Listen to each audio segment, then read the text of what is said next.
بسم الله الرحمن الرحيم. رب اشرح لي صدري ويسر لي أمري واحلل عقدة من لساني يفقه قولي. طلبة تانية ثانوي، أهلا وسهلا بكم في المراجعة النهائية والشاملة في اللغة الإنجليزية، اللي من خلالها بإذن الله تقدر إن أنت تدخل الامتحان بتاعك وتقفل فيه وأنت مطمن. كل المطلوب منك إن أنت تركز كويس أوي، تسمع الفيديو للنهاية علشان تقدر بإذن الله إن أنت تطلع بأكبر قدر من الاستفادة. طبعا المراجعة دي أنا مقسمها لثلاث أجزاء. الجزء الأول هنراجع فيه كل الجرامر اللي في المنهج، والجزء الثاني هنراجع كل الكلمات اللي في المنهج، والجزء الثالث هنراجع فيه السكيلز الخارجي. تمام، هنبدأ دلوقتي بالجزء الأول معانا وهو مراجعة الجرامر. تمام، خطط برضو العمل عشان برضو تكون معايا على الخط وتكون فاهم أنا شغال إزاي. إحنا هنمسك كل واحدة من الوحدات اللي عندك في المنهج، هشرح فيها الجرامر بالتفصيل وبعدين نحل عليه، اشرح الجرامر ونحل عليه، اشرح الجرامر ونحل عليه، وهكذا لحد ما نخلص. تمام، يلا بينا نبدأ في الشرح بتاعنا على طول. هنتكلم يا سيدي عن زمن اسمه زمن المضارع المستمر. زمن مين؟ المضارع المستمر. بص، انا عايزك تبقى عارف ان انت اي زمن انت عايز تتعلم فيه 7 عناصر. عايز تتعلم فيه كم عنصر؟ 7 عناصر. تمام، انا عايز برضو اضيف واقول ان المراجعة دي بتناسب جميع الناس، يعني سواء انت كنت مذاكر قبل كده او مش مذاكر قبل كده مفيش مشكلة على الاطلاق، لان انا هشرح بالتفصيل وهمشي معاك واحدة واحدة. تمام، طيب يلا بينا نبدأ. قلنا هنتعلم ايه؟ 7 عناصر. هنتعلم ايه؟ 7 عناصر، 7 items. تمام، هنتعلم ايه؟ 7 items، يعني 7 عناصر.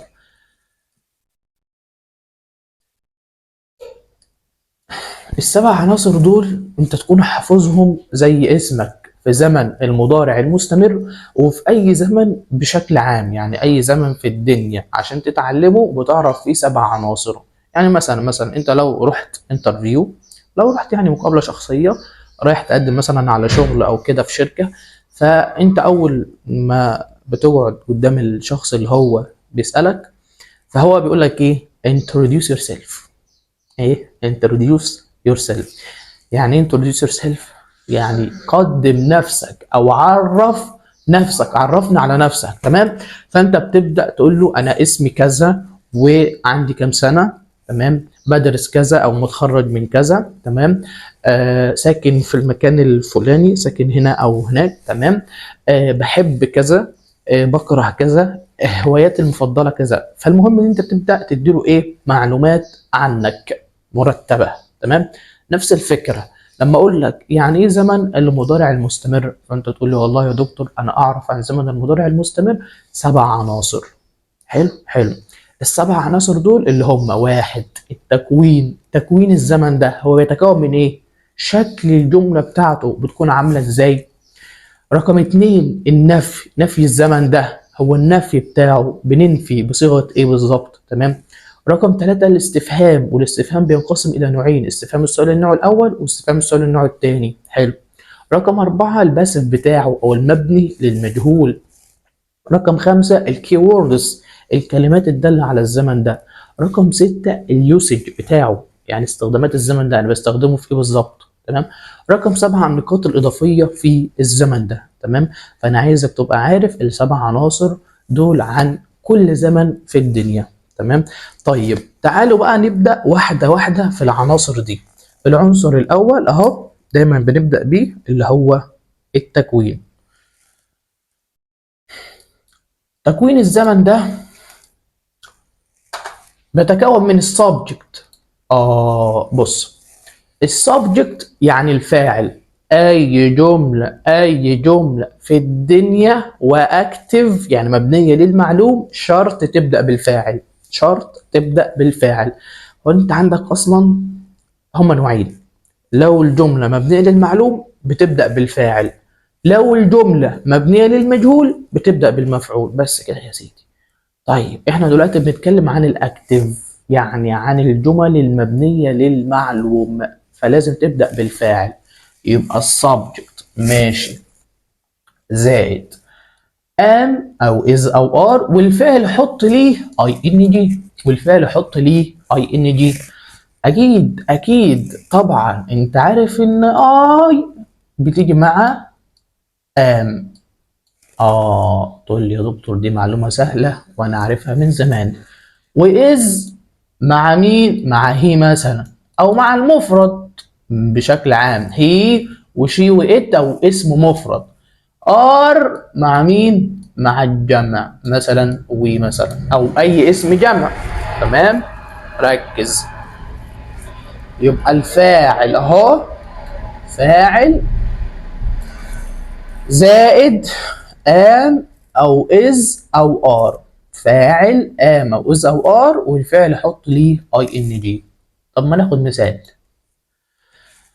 We are watching a movie now. احنا بنشوف التلفزيون دلوقتي. الله، دي جملة بسيطة قوي بزمن المضارع المستمر. الفاعل وار والاي ان جي. ويعني اكيد انت خدت بالك ان هو بيقول لك احنا بنشوف التلفزيون دلوقتي، زيك انت مثلا كده. امك مثلا دخلت عليك بتقول لك مثلا انت بتعمل ايه، فانت تقول لها والله انا بذاكر، انا بسمع المحاضره اهو. تمام؟ فانت خدت بالك ان استخدام زمن المضارع المستمر يستخدم للاحداث اللي بتحصل دلوقتي يقول لك ناو، احنا بنشوف التلفزيون دلوقتي، انا استادي دلوقتي، انا بذاكر دلوقتي. تمام؟ انا يعني ايه نبهتك عليها من دلوقتي. تمام؟ عشان تبقى عارفها لما هنتكلم عن الاستخدامات دلوقتي بعد شويه، هقول لك يستخدم للاحداث اللي بتحصل دلوقتي. واخد بالك؟ ماشي. طيب رقم 2، النفي. نفي الزمن ده هو انا بنفيه ازاي؟ طبعا الفاعل، اتفقنا لازم نبدأ بالفاعل. حلو حلو. هنزود كلمة نوت، بس هنزود ايه؟ كلمة نوت. ام نوت، وهنا isn't aren't والاي ان جي. تقول لي انا كده فاهم معاك ان انا بزود كلمة نوت بس، ليس اكثر من ذلك. تمام؟ He isn't studying at the moment. هو مش بيذاكر دلوقتي. يعني انت مثلا كنت ايه، قاعد في الأوضة عندك وبتسمع الماتش. أو واحد مثلا قاعد في الأوضة ومطنش للمذاكرة وقاعد بيسمع الماتش على أساس يعني هو إن الماتش هو اللي هيجيله في الامتحان وكده. تمام؟ فأنا بقول he isn't studying at the moment. يعني هو مش بيذاكر في اللحظة دي أو في الدقيقة دي. تمام؟ فأنا عندي هنا النفي isn't. النفي بمين؟ isn't أهو. isn't am not لو أي طبعا aren't. يبقى فاعل am not أو isn't أو aren't، والفعل مضاف إليه ing. حلو خالص. العنصر رقم 2 فهمته. ندخل على العنصر اللي بعديه. يلا بينا. ماشي. بص، الاستفهام بيكون نوعين: استفهام السؤال النوع الأول، واستفهام السؤال النوع الثاني. أنا هديك صيغة دلوقتي تكتبها عندك. لو حفظت الصيغة دي هتحفظ، يعني احنا عندنا في اللغة الإنجليزية حوالي 11 زمن. 11 وكل زمن فيه صيغتين استفهام أو صيغتين سؤال، وعندك 22 سؤال أو 22 صيغة. أنا هديك صيغة واحدة دلوقتي، لو حفظت الصيغة دي فمن خلال الصيغة دي هتحفظ صيغة 22 سؤال. يا نهار أبيض، ده أنا يعني بضحي. فأنت المفروض دلوقتي يكون معاك كشكول وقلم. ما ينفعش تبقى قاعد دلوقتي بتسمع المحاضرة كأنك بتسمع الفيلم. يا حبيبي لازم أن تبذل مجهود، لازم يبقى معاك كشكول وقلم دلوقتي، عشان أنا بنبه على كلمات مهمة، بنبه على صيغ مهمة، بنبه على نقاط مهمة، فتكتب النقاط دي. ما هي دي اللي هتجيلك في الامتحان. تمام؟ ماشي.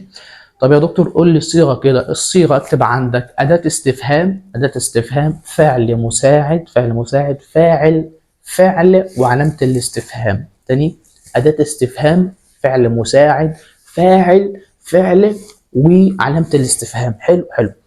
طب اداه الاستفهام دي الصيغه الام، اسمها الصيغه الام، الصيغه اللي انا بجيب منها باقي الصيغ. تمام. دي صيغه الاستفهام السؤال النوع الثاني. صيغه الاستفهام السؤال النوع الثاني. طب انا لما بفكها، بفكها عادي عادي خالص. يعني اداه الاستفهام والله على حسب. يعني انا مثلا لو بسال على شخص عاقل يبقى هو، لو بسال مثلا على مكان تبقى وير، لو بسال مثلا على الزمن تبقى وين، لو بسال مثلا عن شيء غير عاقل، شيء غير عاقل، يبقى هنستخدم which. تمام. يبقى أداة الاستفهام على حسب، على حسب أنا بسأل على إيه. ماشي ماشي. طيب بص، بعدين يبقى قلنا أداة استفهام والفعل المساعد وفاعل وفعل. أداة استفهام فعل مساعد فاعل فعل وعلامة الاستفهام. ماشي ماشي. والله الفعل المساعد على حسب. الفعل المساعد مين؟ على حسب الجملة.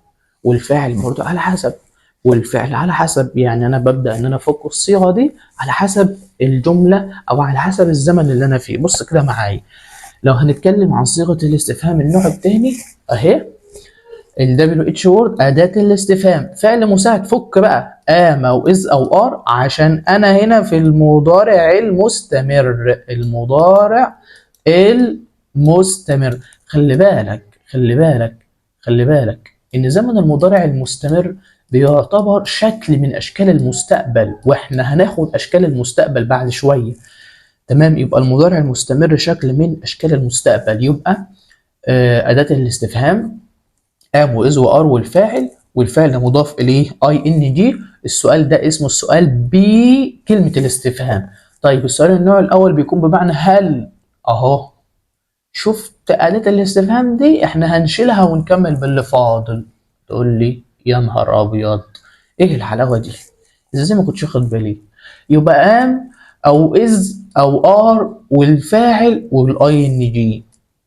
تمام. طيب ما ناخد مثال بقى. Are you listening to music؟ هو انت يعني هل انت بتسمع الموسيقى؟ هو انت بتسمع الموسيقى؟ اهو.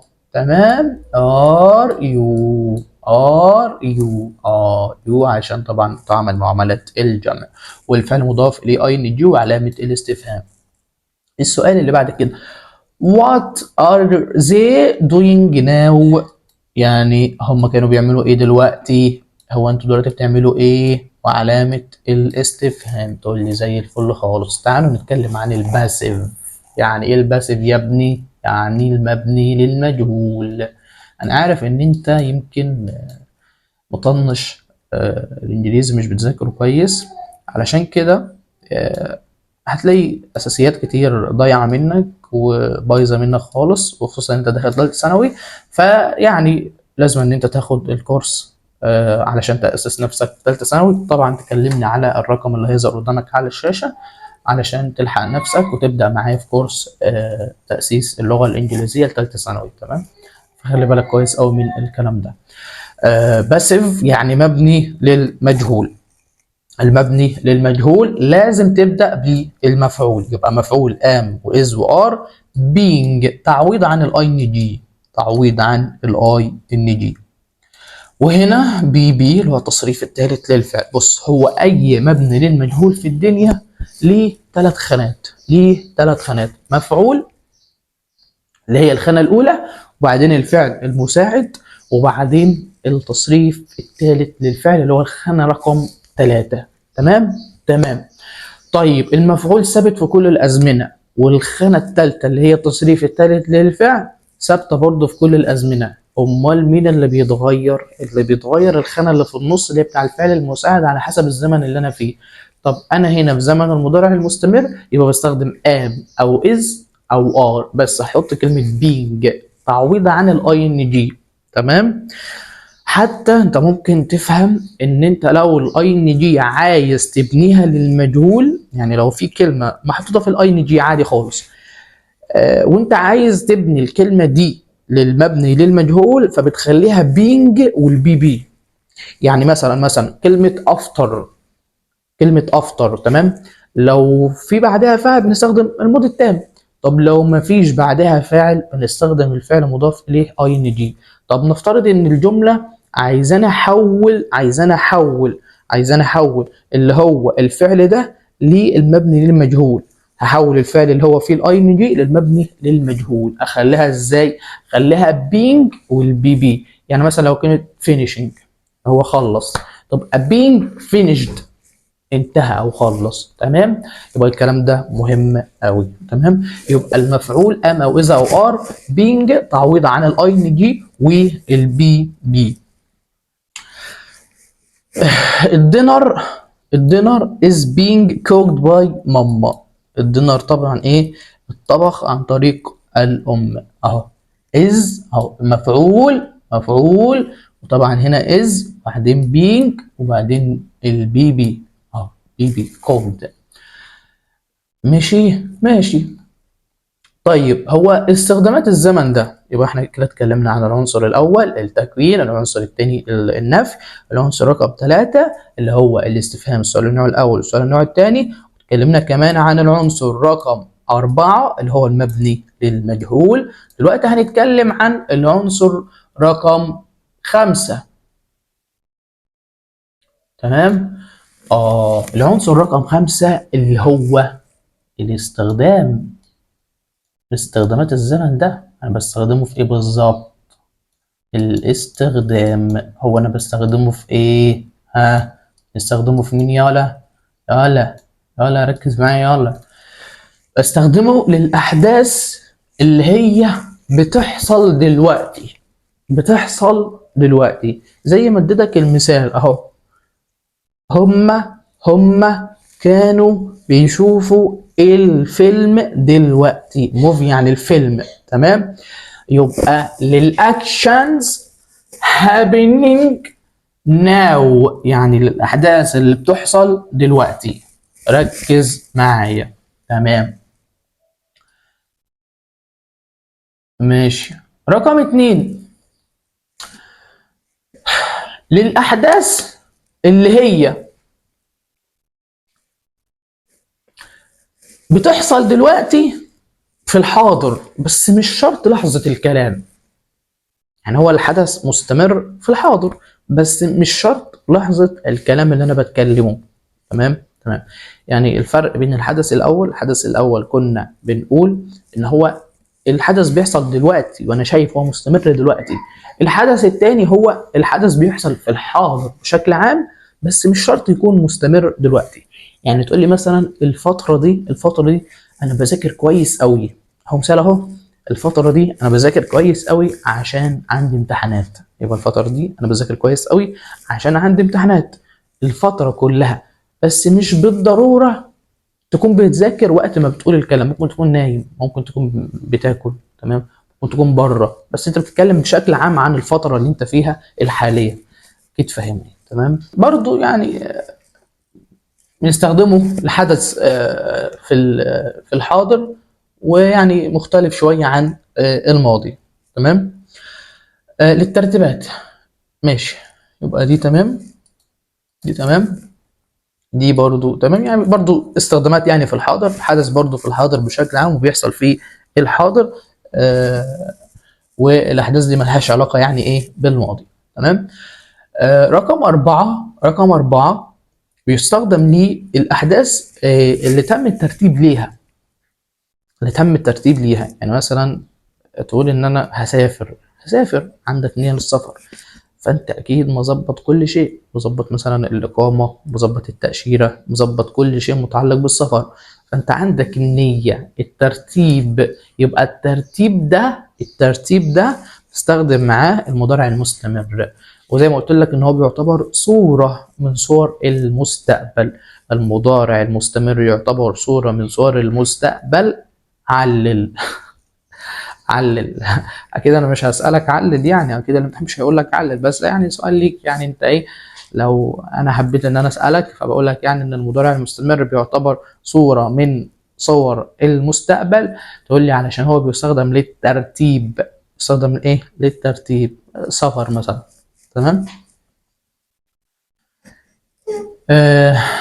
الحدث اللي هو المتكرر الحدث ايه؟ المتكرر. يعني لو في حدث بيتكرر الناس بتعمله again and again، اتكرر معايا اكتر من مرة، برضو بستخدم في زمن المضارع المستمر. ماشي ماشي. بص كده في المربع ده، المربع ده بيقول لك ان افعال الثبات والحالة لا تستخدم في الاستمرار والملكية. افعال الثبات والحالة وافعال الملكية لا تستخدم في الاستمرار، مش بس في زمن المضارع المستمر، لا في الاستمرار بشكل عام. يعني افعال الحالة والثبات والحواس وافعال الملكيه، الافعال اللي هي مكتوبه قدامك دي، الافعال دي كلها ما ينفعش احطها في الاي ان جي. يعني ما ينفعش استخدمها في الازمنه المستمره، سواء كان زمن المضارع المستمر او حتى زمن الماضي المستمر او حتى زمن الماضي التام المستمر، تمام، او زمن المضارع التام المستمر.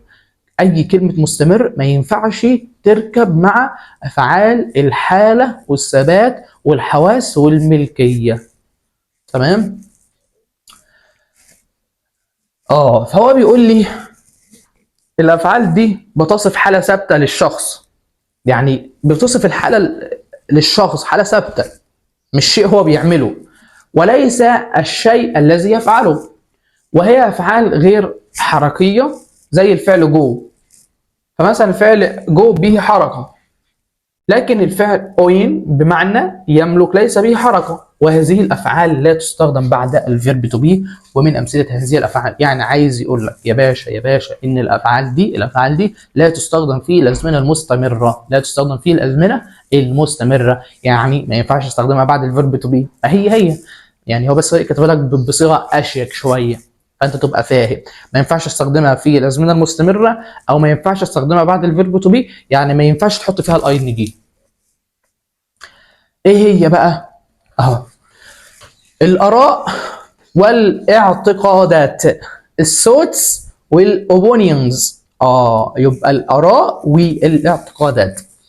الفيلينجز اند ايموشنز، المشاعر والعواطف.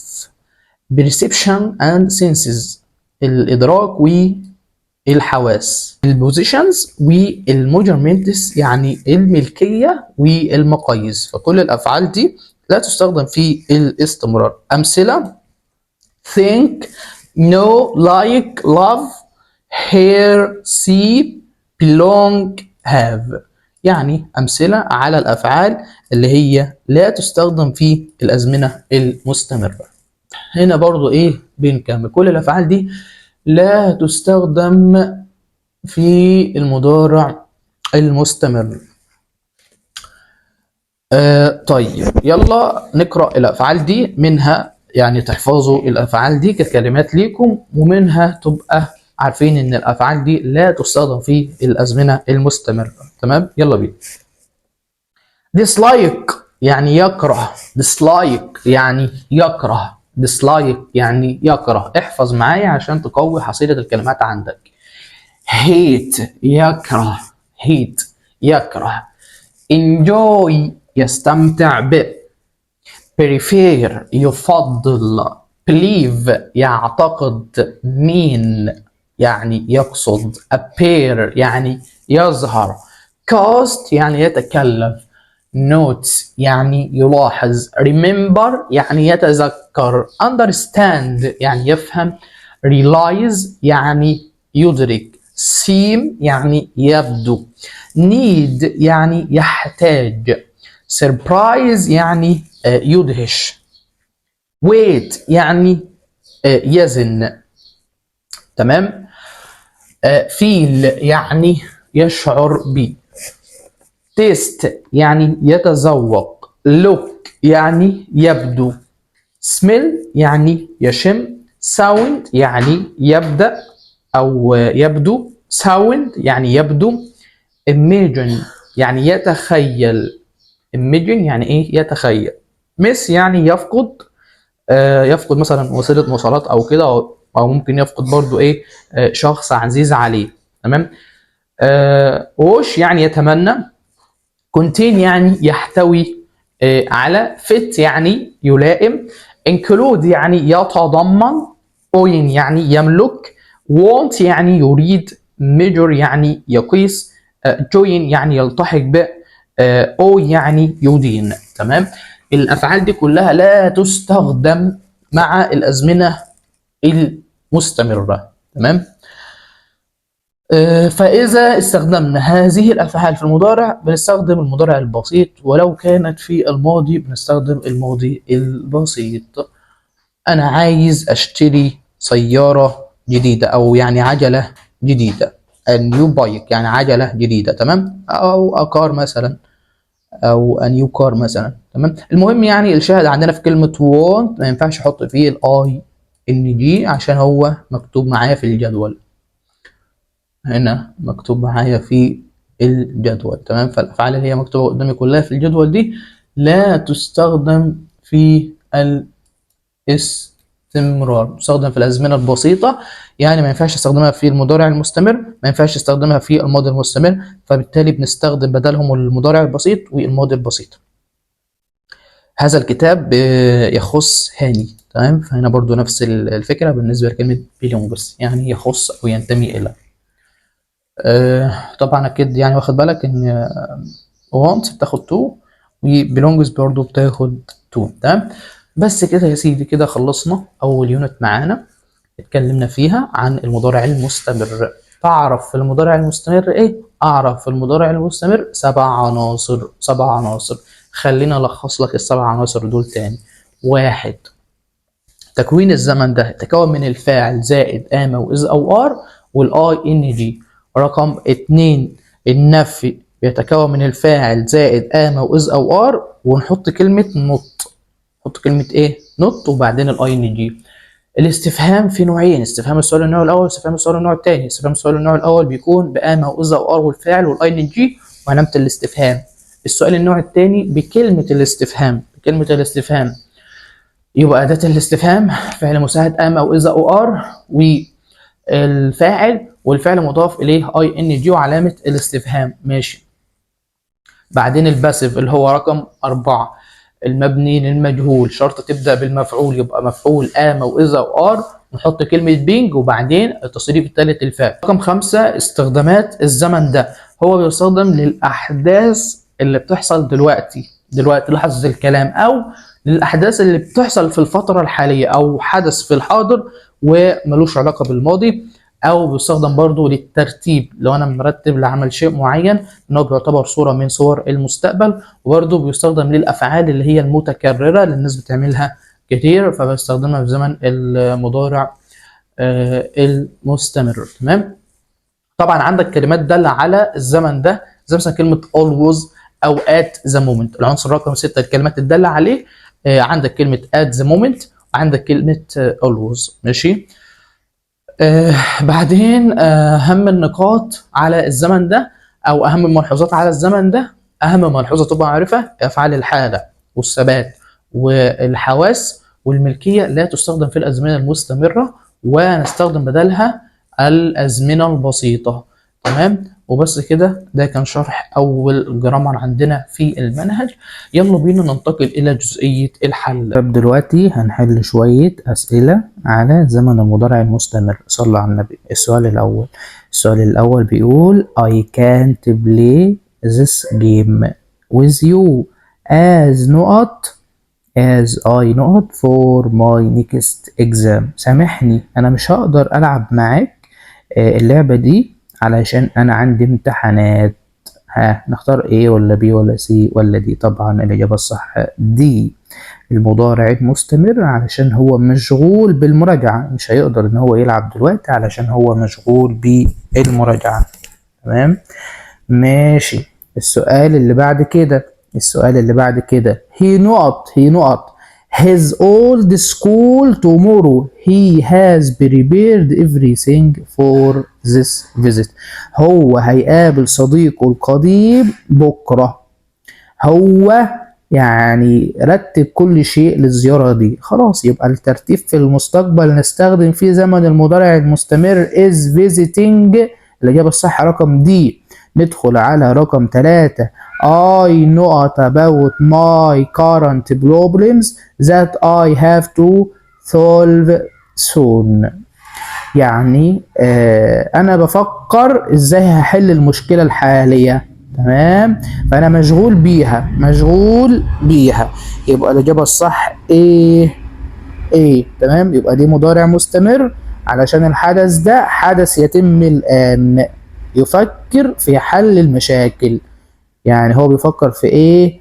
I am thinking about my current problems. أنا بفكر إزاي هحل المشاكل اللي أنا فيها دلوقتي. السؤال رقم 4، الميل that you are making، الوجبة اللي أنت عملتها نقط wonderful، يعني الرائحة بتاعتها حلوة. يبقى ده فعل من افعال ايه؟ الحواس، ريحتها حلوه. يبقى هل تختار بي ولا سي؟ فانت تقول لي انا هختار بي علشان ده فعل من افعال الحواس ستاتيف، يبقى مضارع بسيط فقط وليس مضارع مستمر. يبقى المضارع البسيط لان الفعل هنا استخدم كفعل حالة ستاتيف وليس فعل حركة اكشن، وهو لا ياتي في زمن المضارع المستمر. رقم 5، my son مازن، ابني مازن كان مبسوط، كان فرحان علشان هو نجح في كل امتحاناته. at the moment من الكلمات الدالة على زمن المضارع المستمر. تمام، بس يا دكتور، يا دكتور seems هي اللي صح. اقول لك ليه؟ تقول لي علشان الفعل ده من افعال الحالة، يعني يبدو. تمام، ده فعل ستاتيف لا يستخدم في الاي ان جي، لا يستخدم في ايه؟ الاي ان جي لا يستخدم في الاستمرار. مضارع بسيط لان الفعل هنا استخدم كفعل حالة ستاتيف وليس فعل حركة، مش اكشن. وهو لا ياتي في زمن المضارع المستمر وفي المبني للمجهول، برضه مش هينفع ان هو يكون موجود في المبني للمجهول. تمام. السؤال اللي بعد كده، علي نقط، علي نقط، علي نقط very naughty today. الواد علي النهارده كان شقي قوي، انا اول مره اشوفه بالشكل ده. يبقى المعنى هنا انه يتصرف بشقاوه على غير طبيعته. يبقى علي is being، علي is being